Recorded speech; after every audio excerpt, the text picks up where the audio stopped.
আসসালামু আলাইকুম। আলহামদুলিল্লাহ, আজকে একটা গরু বিক্রি করে দিলাম। গরুটা অনেক ভালো হয়েছে, মাশাআল্লাহ অনেক বড় হয়েছে গরুটা।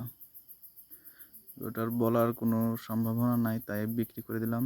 কুরবানির বড় গরুর একটু চাহিদা কম থাকে, তার জন্য বিক্রি করে দিলাম। আমাদের শানু ভাই নিছে গরুটা।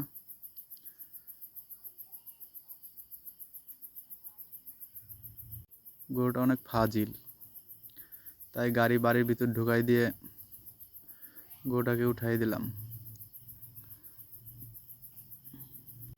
গরুটা বিক্রি করলাম 2 লক্ষ টাকা।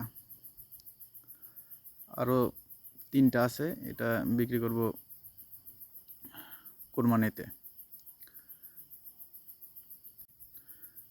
কোরবানির জন্য রাখা হয়েছে। ওগুলা এর চেয়ে একটু বড়টা আছে, আর মাঝারি আছে 2টা। গরুটা কিনছিলাম আবু কাকাদের বাসায় থেকে, শুধু 65,000 টাকা দিয়ে। ইনশাআল্লাহ শানু ভাইয়ের মনে হয় ভালো একটা অ্যামাউন্ট লাভ হবে। আশা করি পরের ভিডিও দেখার জন্য আমার পেজের সাথে থাকুন।